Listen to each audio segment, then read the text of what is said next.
अखेर प्रतीक्षा संपली. पीक विमा वाटप सुरू. मोठी खुशखबर. 1409 कोटी रुपयाचा पीक विमा वाटप सुरू. आज सकाळपासून दुसरा टप्पा. सर्व शेतकरी बांधवांसाठी आनंदाची बातमी आहे. जर तुम्हाला पीक विमा मिळालेला नसेल तर अशाने व्हिडिओ शेवटपर्यंत बघा. तर आजपासून दुसरा टप्पा वाटपास सुरुवात झालेली आहे. अनेक जिल्ह्यांमध्ये पैसे तर जमा होत आहे. काही जिल्ह्यामध्ये पेंडिंग आहे, काही जिल्ह्यांमध्ये इथं वाटप सुरू झालेलं आहे. तर यामध्ये निधी जो आलेला आहे तो 1409 कोटी रुपयाचा निधी इथं मंजूर झालेला आहे. दुसरा टप्पा आजपासून वाटप सुरू झालेला आहे. थेट डीबीटीच्या द्वारे ज्या शेतकरी बांधवांनी ई पीक पाहणी पूर्ण केलेली आहे तर अशा शेतकरी बांधवांना लाभ इथं मिळत आहे. तर आता ई पीक पाहणी तुम्ही केली की नाही हे महत्त्वाचं आहे. ई पीक पाहणी केली असेल तरच तुम्हाला पीक विमा इथं तुमच्या खात्यामध्ये आला असेल. वाटप सुरू झालेलं काही यामध्ये काही जिल्हे आहेत. तर यामध्ये बीड आहे, नांदेड, परभणी, लातूर, जालना, बुलढाणा, यवतमाळ, अकोला, अमरावती तर अशा जिल्ह्यांचा यामध्ये समावेश आहे जे की वाटप सुरू झालेलं आहे. तर आता यामधील बाकी जे काही जिल्ह्यांमध्ये कधीपर्यंत पीक विमा इथं येणार आहे ते मी सुद्धा आजच्या व्हिडिओमध्ये आपण इथं पाहणार आहे. तर आता काही जिल्ह्यामध्ये पेंडिंग आहे. तर आता यामध्ये नागपूर, चंद्रपूर, गोंदिया, गडचिरोली, रायगड, सिंधुदुर्ग तर काही जिल्ह्यांमध्ये टप्प्याटप्प्याने पैसे तर जमा होतील. तर एकाच दिवशी सर्व जिल्ह्यांमध्ये येणार नाही. बीड, नांदेड, परभणी, लातूर, जालना, बुलढाणा, यवतमाळ, अकोला, अमरावती यानंतर नागपूर, चंद्रपूर, गोंदिया, गडचिरोली, रायगड, रत्नागिरी तर अशा जिल्ह्यांमध्ये टाईम लागणार आहे. तर आता किती मिळणार आहे तर हे तुमच्या पिकाच्यावर अवलंबून राहणार आहे. त्यानंतर तुमचं किती क्षेत्र बाधित झालं. काही शेतकऱ्यांना 8 ते 19,000 भरपाई इथं येत आहे. सर्वच जिल्ह्यांमध्ये एकाच वेळी पैसे इथं येणार नाहीत.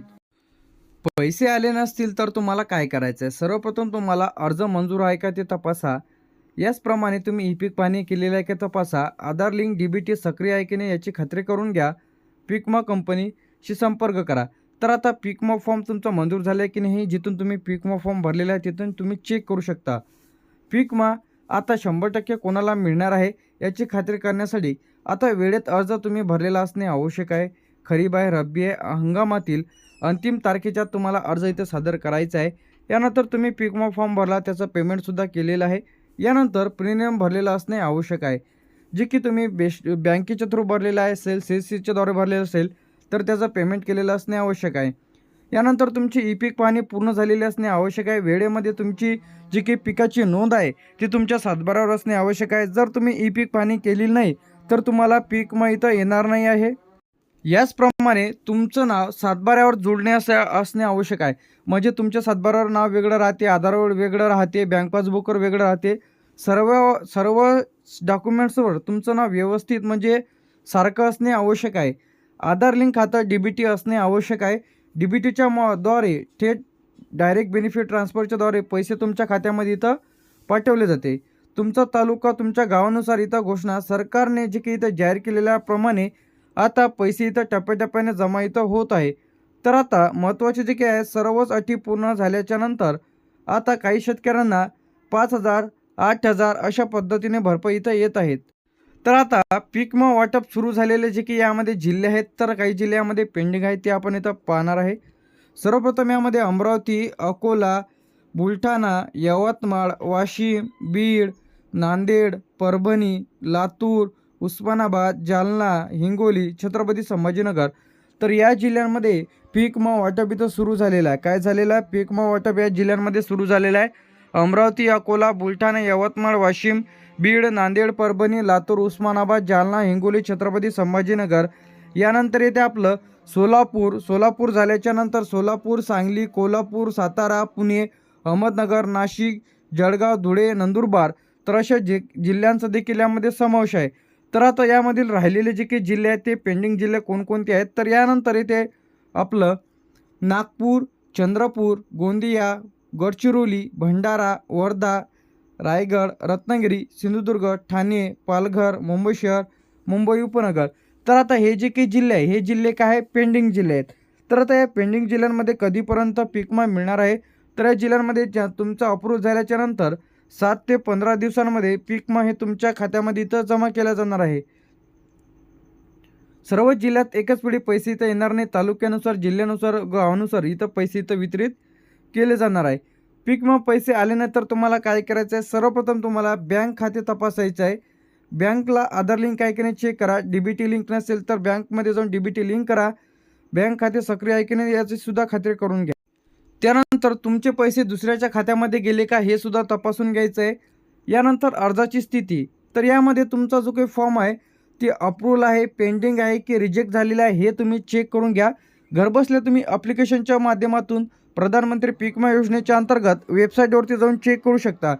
यानंतर ई पीक पाहणी तपासा की तुमची ई पीक पाहणी वेळेवर झाली होती का, तुमच्या पिकाची नोंद 7/12वर झालेली आहे का, हा सुद्धा महत्त्वाचा प्रश्न आहे.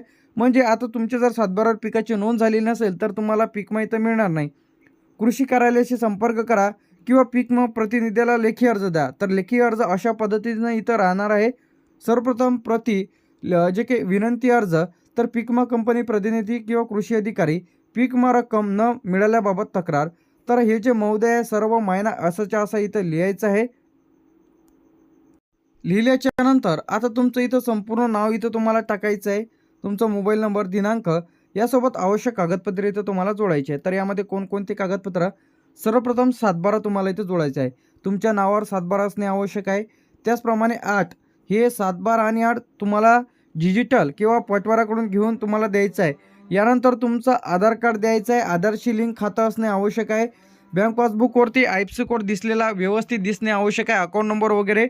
त्यानंतर तुम्ही ई पीक पाहणी केलेल्याचे जे काही स्क्रीनशॉट आहे, जी की ई पीक पाहणी आता तुमची झाली की नाही कशा पद्धतीने तर पाहायचं आहे. ॲप्लिकेशनची जी काही लिंक आहे आपल्या व्हिडिओच्या डिस्क्रिप्शनमध्ये मिळून जाईल. त्याचप्रमाणे कोणी भाडेकरूच्या माध्यमातून जर जमीन केलेली असेल म्हणजे भाडेतत्वावर, तर अशाने जमीन मालकाचे संमतीपत्र त्यासोबत जोडायचं आहे. करारनामा जोडायचा आहे.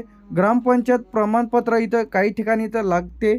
त्यानंतर नुकसान झाल्यानंतर तुम्हाला काय करायचं आहे, अर्ज क्रमांक, प्रीमियमचा पुरावा, भरल्याचा पुरावा, नुकसान भरपाईचे फोटो, आधार लिंक, बँक पासबुक. तर महत्त्वाचे जे काही सूचना आहे सर्व कागदपत्र व्यवस्थितपणे लागणार आहे. ज्यांना कोणाला पीक विमा आलेलाच नसेल तर अशाने 144447 तर 1447 तर या हेल्पलाईन नंबरला कॉल करून सुद्धा पीक विम्याची तक्रार करा. तुमच्या तालुक्याच्या ठिकाणी पीक विमा प्रतिनिधी इथं नेमण्यात येते. पीक विम्याचं ऑफिस राहते तालुक्याच्या ठिकाणी. 7/12/8 बँकेचं पासबुक, पीक विमा फॉर्म भरलेल्याची पावती, आधार कार्ड इत्यादी डॉक्युमेंट्स तिथं नेऊन द्यायचं आहे.